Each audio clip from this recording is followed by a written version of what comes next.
एक दिन जब हरिया अपने चाक पर मिट्टी से एक बड़ा मटका बना रहा था, तभी गांव का एक युवक वहां पर आया। अरे भैया, राम राम। अरे भैया, मुझे एक मटका दे दो। सुना है आपके बनाए हुए मिट्टी के बर्तन बहुत टिकाऊ होते हैं। लाओ भैया, दे दो। हाँ। जरूर जरूर जरूर भैया, तुम बैठो, मैं तुम्हें सबसे अच्छा मटका दूंगा। अच्छा ये बताओ, तुम्हारे घर में मटका पानी रखने के लिए चाहिए या किसी और काम के लिए?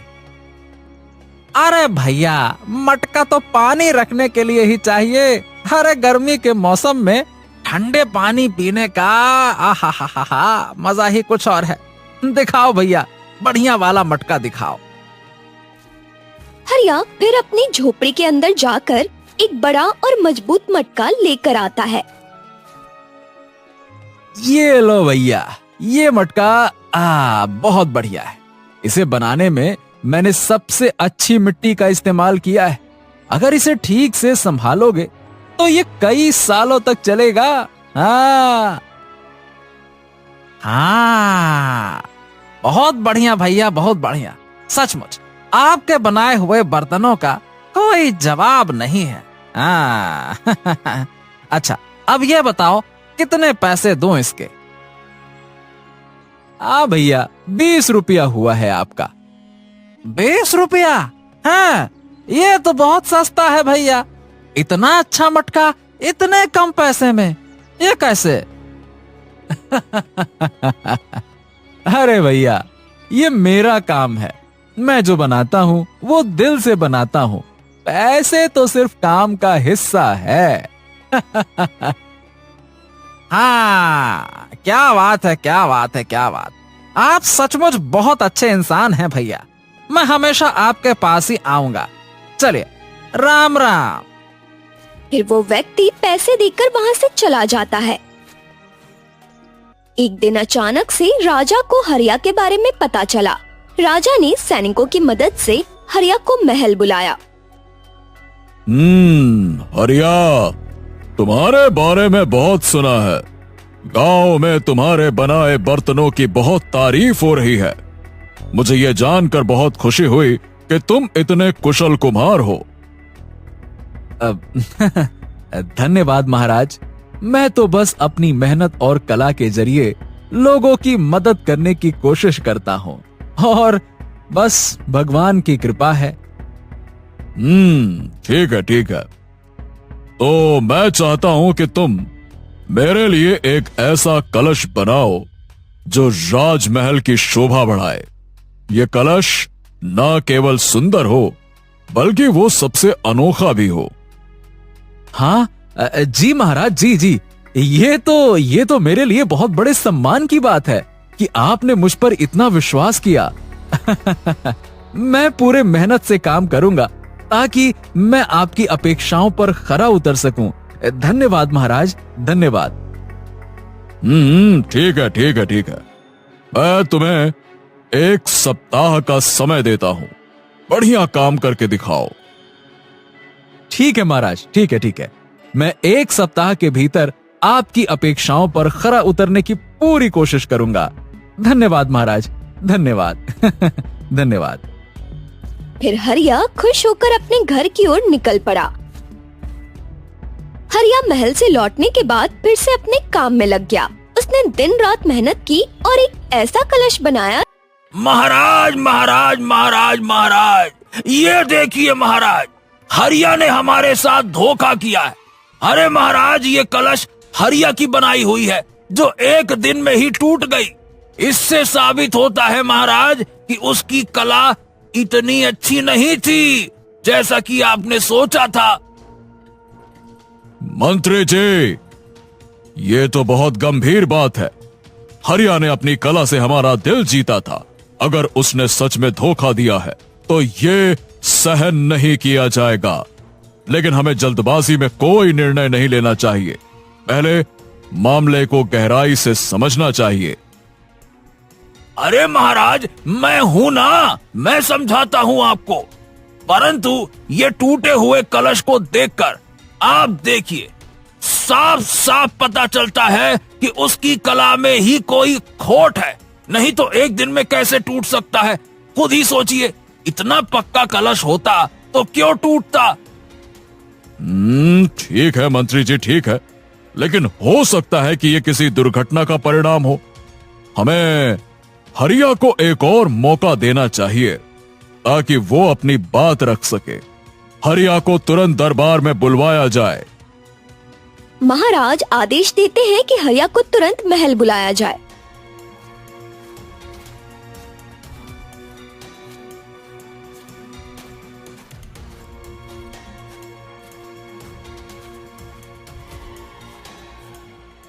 महाराज की जय हो, महाराज की जय हो। महाराज, आपने मुझे बुलवाया। हरिया, तुमने हमारे साथ धोखा किया है। तुम्हारी कलश एक दिन में ही टूट गई। तुम तो कह रहे थे कि तुम्हारी कलश बहुत मजबूत होती है। ये क्या है? ये तो टूट गई। महाराज क्षमा करें, मुझे ये सुनकर बहुत दुख हुआ। मैंने वो कलश पूरी मेहनत और ईमानदारी से बनाई थी। अगर वो टूट गई है तो जरूर कोई और वजह होगी। मैं आपसे प्रार्थना करता हूं महाराज कि मुझे अपनी बात रखने का मौका दीजिए। ठीक है हरिया, मंत्री जी ने ये टूटा हुआ कलश हमें दिखाया और ये कहा है कि तुम्हारी बनावट में ही खोट है और उसी का परिणाम है कि कलश टूट गई। अब तुम बताओ, क्या तुम्हें इस पर कोई सफाई देनी है? महाराज, मैं दावे के साथ कह सकता हूं कि मेरी कलश इतनी कमजोर हो ही नहीं सकती। अगर ये टूट गई है तो ये जानबूझकर भी किया जा सकता है ना। मैं विनती करता हूं कि इस कलश के टूटने की जांच की जाए। मुझे अपनी कला पर पूरा विश्वास है। ठीक है, मैं जांच करवाता हूं। मंत्री जी, आप इसके बारे में कुछ कहना चाहते हैं? महाराज महाराज महाराज, मुझे तो ये टूटे हुए कलश के अलावा कुछ नहीं पता। सीधी बात, अगर हरिया कहता है कि जांच की जाए तो ये आपकी इच्छा है। मंत्री जी, यह मामला ईमानदारी और मेहनत से जुड़ा हुआ है। हमें इसकी अच्छी तरह से जांच करनी होगी। गुप्तचर को बुलाया जाए। राजा ने तुरंत गुप्तचर को बुलाया।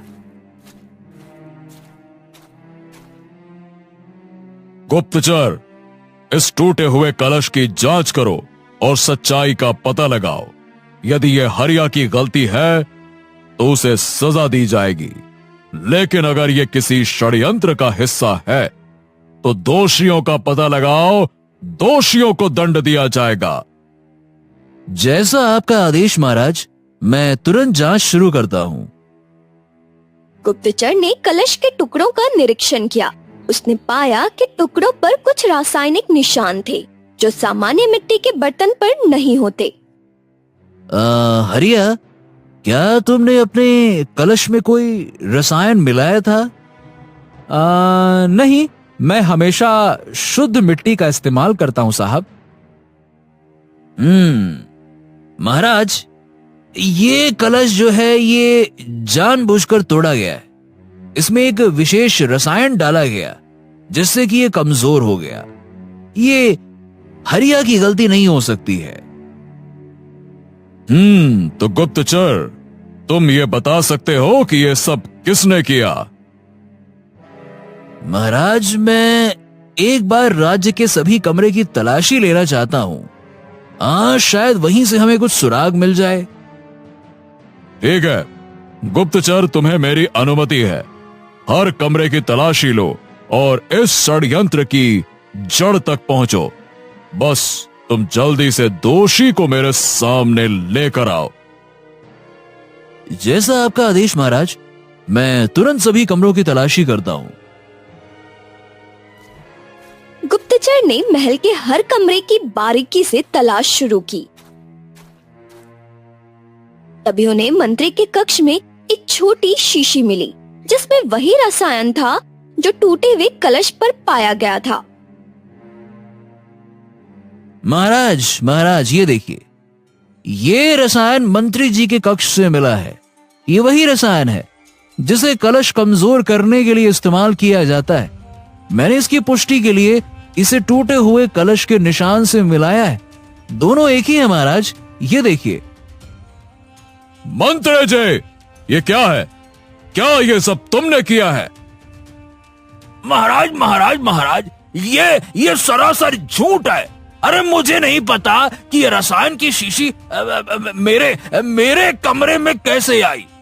मुझे लगता है कि ये किसी ने मुझे फंसाने की साजिश के लिए ये शीशी मेरे कमरे में रखी होगी महाराज।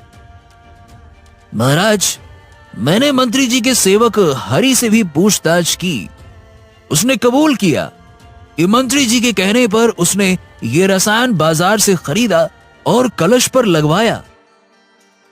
मंत्री जी, तुमने अपनी ईर्ष्या के कारण न केवल हरिया जैसे ईमानदार कारीगर का नाम खराब किया, बल्कि हमारे विश्वास को भी ठेस पहुंचाई है। महाराज महाराज महाराज महाराज, क्षमा करें, मुझसे गलती हो गई। कृपया मुझे क्षमा करें, बहुत बड़ी गलती हो गई। तुम्हारी यह गलती क्षमा योग्य नहीं है। तुम्हें राज्य की सेवा करने का अवसर दिया गया था और तुमने उसका दुरुपयोग किया। तुम्हें तुरंत पद से हटाया जाता है और कारावास की सजा सुनाई जाती है। सैनिकों! राजा ने मंत्री की करतूतों के लिए उसे कड़ी सजा सुनाई ताकि ऐसा कृत्य भविष्य में कोई और ना कर सके। हरिया, तुमने ईमानदारी और मेहनत से हमें यह सिखाया कि कभी भी किसी पर शक नहीं करना चाहिए। तुमने अपनी कला से न केवल हमारा दिल जीता, बल्कि तुमने हमें सच्चाई का रास्ता भी दिखाया। राजा की न्यायप्रियता और हरिया की सच्चाई ने ये साबित कर दिया कि अच्छाई और ईमानदार के सामने कोई षड्यंत्र टिक नहीं सकता।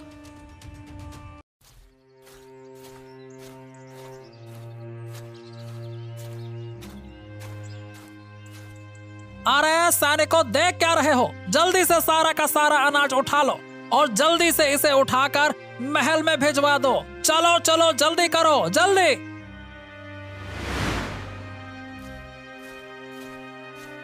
मंत्री जी, आप ये क्या कर रहे हैं? ये तो मेरे पूरे साल की मेहनत है। ये तो अन्याय है, सरासर अन्याय। सुन, ये राजा की आज्ञा है, कोई अन्याय नहीं। इतना ही नहीं, कान खोल के सुन ले, राजा ने यह भी बोला है कि अब से सारी जमीन भी राजा की है। समझा क्या? राजा की है। क्या? मंत्री जी, मेरे पास इस जमीन के अलावा कुछ नहीं है। मैं अपना परिवार कैसे चलाऊंगा? अरे मैं वो सब नहीं जानता, तुम क्या करोगे क्या नहीं करोगे। सीधी बात है, तुम्हें जो भी कहना है वो राजा के पास आकर कहना, समझे? हे ऊपर वाले, ये कैसा न्याय है? हमारे साथ इतना अन्याय क्यों? हमारे राज्य का राजा इतना कठोर क्यों है? इस तरह राजा गरीब लोगों का शोषण करके उससे सारा माल हड़प लेता था। राज्य में सभी लोग राजा से परेशान थे। महाराज, हमारा विवाह हुए कई वर्ष हो गए, लेकिन अभी तक हमें संतान का सुख नहीं मिला है। हाँ महारानी, हमें भी ये चिंता सता रही है कि हमारे राज्य का अगला उत्तराधिकारी कौन होगा। पता नहीं महाराज, हमारे भाग्य में संतान का सुख है भी या नहीं। मैंने कई बार भगवान से प्रार्थना की है, पर अब तक कोई फल नहीं मिला। महारानी, भाग्य और कर्म दोनों ही हमारे जीवन में महत्वपूर्ण भूमिका निभाते हैं। मैं जानता हूं कि तुमने पूरी निष्ठा से प्रार्थना की है, परंतु शायद अभी हमारा उचित समय नहीं है। हमें धैर्य रखना होगा। लेकिन महाराज, क्या हमारी प्रजा भी इसी धैर्य को समझेगी? वे भी तो उत्तराधिकारी की प्रतीक्षा कर रहे हैं। कहीं हम उनके विश्वास को खो न दे। हाँ, मैं तुम्हारी चिंता समझता हूँ महारानी, पर चिंता करने से कुछ नहीं होगा। मैं इसका कुछ न कुछ उपाय जरूर निकालता हूँ। उसी राज्य में मगन अपनी पत्नी के साथ रहता था। मगन बहुत ही गरीब था। मगन छोटी मोटी चोरी करके अपना जीवन चलाता था। आज तो आपको कुछ न कुछ चोरी करके लाना ही होगा। घर में जो भी खाने का सामान था वो सब खत्म हो गया है। मैं जानता हूँ भाग्यवान, लेकिन अब हालात ही ऐसे हो गए हैं कि चोरी करना भी आसान नहीं रहा। अगर आज भी कुछ नहीं लाए तो हमें भूखे पेट ही सोना पड़ेगा। तुम चिंता ना करो, अब चाहे कुछ भी हो मैं खाली हाथ तो नहीं लौटूंगा, ठीक है?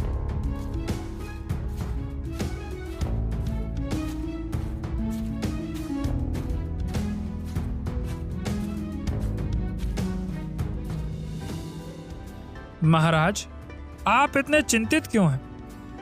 हाँ, क्या बताऊं गुप्तचर, मेरे राज्य का भविष्य मुझे अंधकार में दिखाई दे रहा है।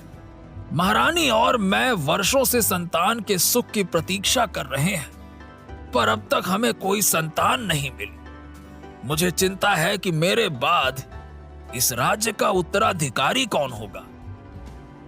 महाराज, मुझे सुनने में आया है कि पास के जंगल में एक बहुत बड़े साधु महाराज आए हैं। कहा जाता है कि वो बहुत सिद्ध पुरुष हैं और जिनके आशीर्वाद से कई लोगों की इच्छाएं पूरी हुई हैं। हो सकता है कि उनके आशीर्वाद से आपको भी संतान सुख प्राप्त हो सके। क्या सच में? क्या तुम सच कह रहे हो?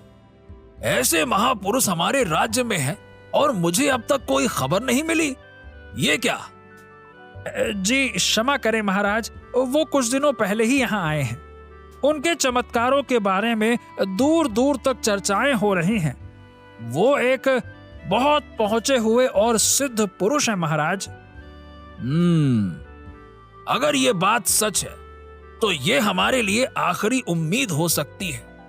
ठीक है, मैं खुद जाकर उनसे मिलूंगा और उनका आशीर्वाद लूंगा। जी महाराज, अगर आप आज ही चलें तो ठीक रहेगा। साधु महाराज कुछ ही दिनों के लिए यहाँ ठहरे हैं।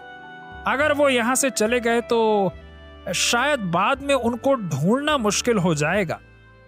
ठीक है, मैं महारानी को साथ लेकर आज ही चलूंगा। ये मेरे लिए एक आखिरी मौका है। शायद उनके आशीर्वाद से हमारी समस्या का समाधान हो जाए। फिर महाराज रानी को लेकर साधु महाराज से मिलने के लिए जंगल की ओर निकल पड़े।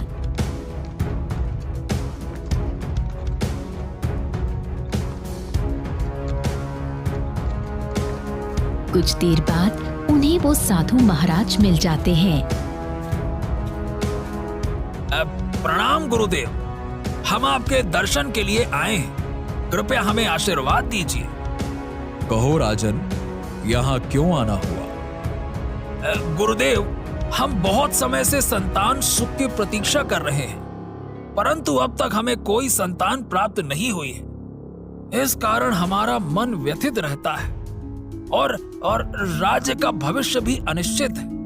हम आपसे आशीर्वाद मांगने आए हैं ताकि हमें संतान सुख प्राप्त हो और हमारे राज्य का उत्तराधिकारी सुनिश्चित हो सके। गुरुदेव, हमने बहुत प्रयत्न किए, पर अब हमारी सारी आशा आप पर ही टिकी है। कृपया हमें संतान प्राप्ति का आशीर्वाद दें। मैं तुम्हारा दुख समझ सकता हूँ। संतान का सुख मिलना सिर्फ तुम्हारे लिए नहीं बल्कि राज्य के लिए भी महत्वपूर्ण है।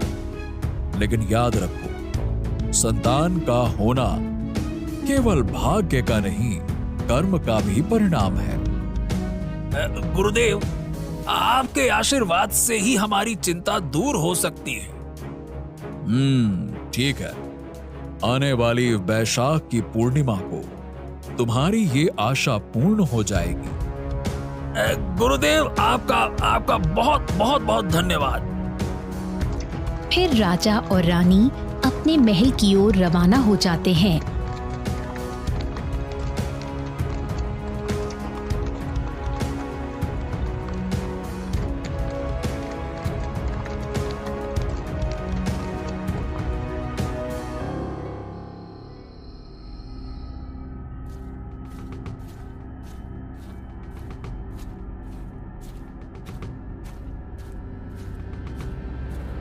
महाराज आप परेशान मत होइए, अब वैद्य जी आ चुके हैं।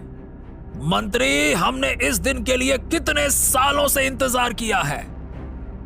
जी महाराज, मैं समझता हूँ कि ये दिन आपके लिए कितना महत्वपूर्ण है।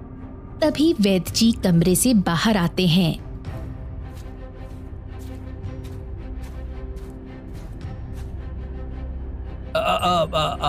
क्या क्या बात है वैद्य जी? महाराज, बहुत ही आश्चर्य की बात है। अब मैं आपको कैसे बताऊं, मुझे समझ नहीं आ रहा। अरे वैद्य जी, जल्दी से बताओ क्या बात है। अब मुझसे रहा नहीं जा रहा है, जल्दी बताइए क्या बात है। मैं माफी चाहता हूं महाराज। रानी ने एक पत्थर की कन्या को जन्म दिया है। ये बड़ा ही आश्चर्य की बात है। क्या क्या कहा आपने? एक पत्थर की कन्या? अरे वैद्य जी, क्या आप हंसी ठिठोली कर रहे हैं? ये कोई असाधारण घटना नहीं है। मैं भी अपने जीवन में पहली बार ऐसा देख रहा हूं।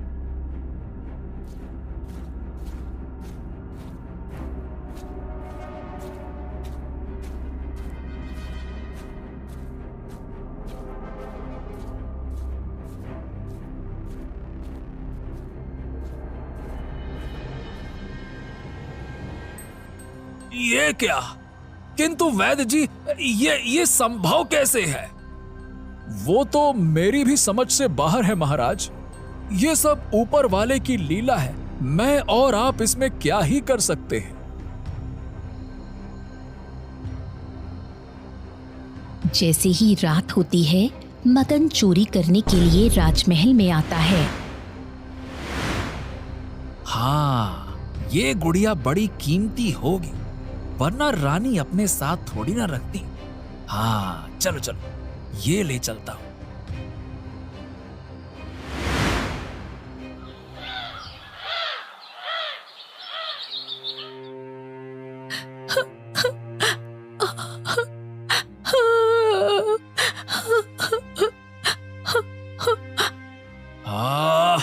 महारानी, आप दुखी मत होइए, शांत हो जाइए, शांत।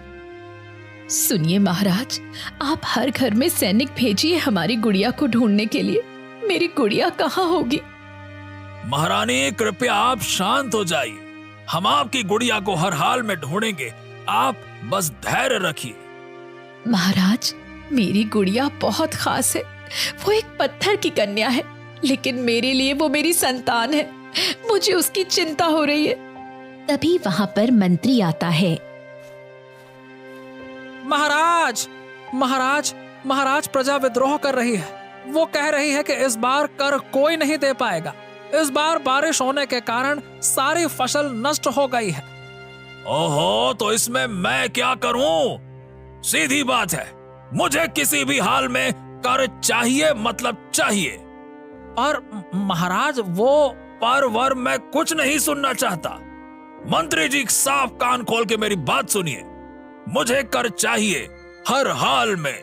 जरूरत पड़े तो सिपाहियों की मदद लो, लेकिन कर इकट्ठा करो, यही नियम है। ठीक है महाराज, जैसा आप चाहें वैसा ही होगा।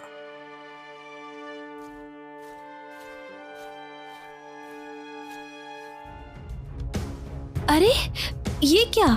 ये तो एक गुड़िया है, कितनी सुंदर है। ए जी, सुनते हो? जल्दी यहाँ आइए।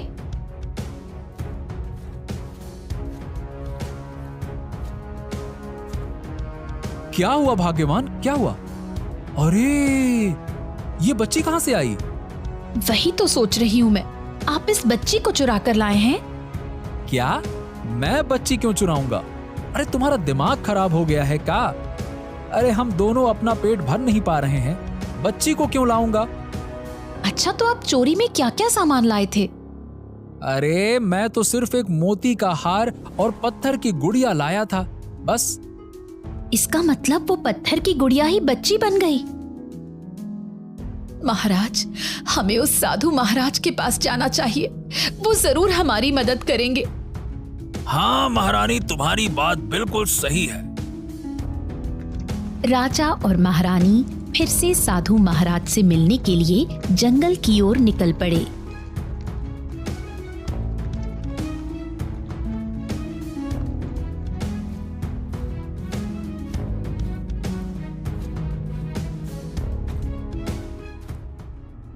अरे राजन, आप यहाँ? क्या हुआ? फिर कोई मुसीबत आ गई क्या? प्रणाम गुरुदेव, प्रणाम। हम फिर से आपके पास आए हैं क्योंकि हमारी चिंता और बढ़ गई है। मुझे बताइए बाबा, मेरी बच्ची कहाँ पर है? मुझे बताइए। देखो बेटी, तुम्हारी बेटी स्वस्थ है। ये आप क्या कह रहे हैं बाबा? वो तो पत्थर की गुड़िया जन्मी थी। देखो पुत्री, ये लड़की बहुत ही पवित्र है। किसी भी अपवित्र स्थान पर इसमें प्राण नहीं रहेंगे। तो क्या साधु महाराज, हमारा राज्य अपवित्र है क्या?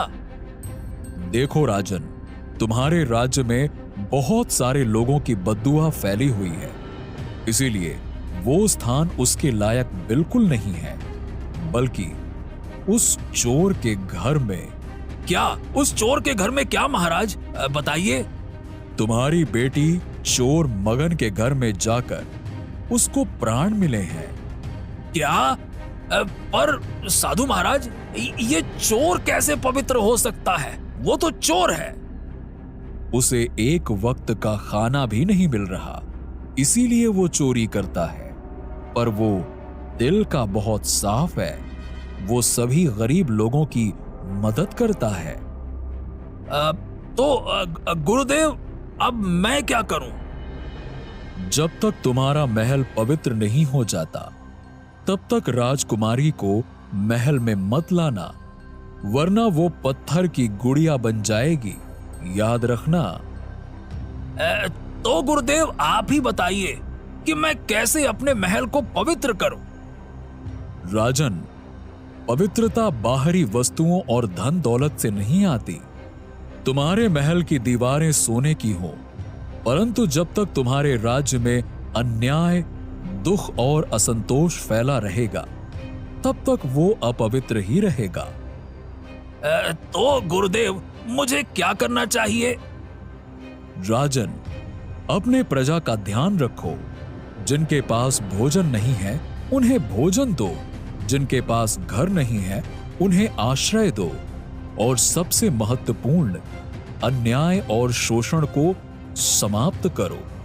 जब तुम्हारा राज्य न्यायपूर्ण और दयालु होगा, तभी तुम्हारा महल पवित्र हो पाएगा।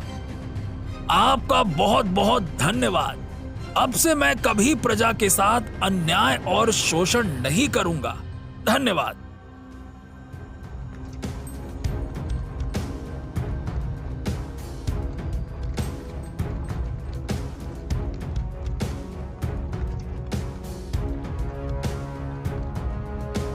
मंत्री जी, अब से हमारे राज्य में कोई भी व्यक्ति दुखी या भूखा नहीं रहना चाहिए।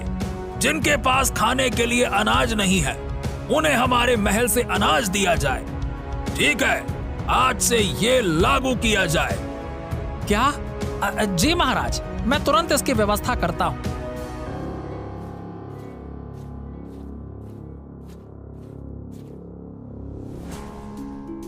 अगले दिन से ही महाराज प्रजा का ध्यान रखना शुरू कर देते हैं। इस तरह राजा ने थोड़े ही दिनों में उसका महल पवित्र बना दिया।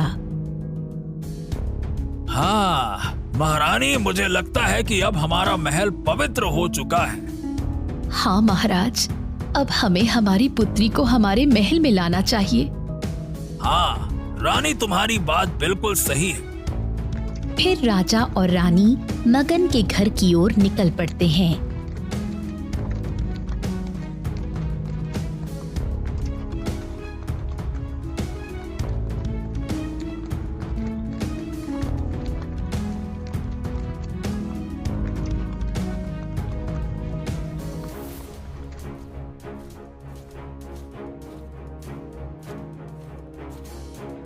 अब महाराज, आइए आइए महाराज, ये मेरे लिए बड़ा सम्मान है कि आप मेरे घर पधारे।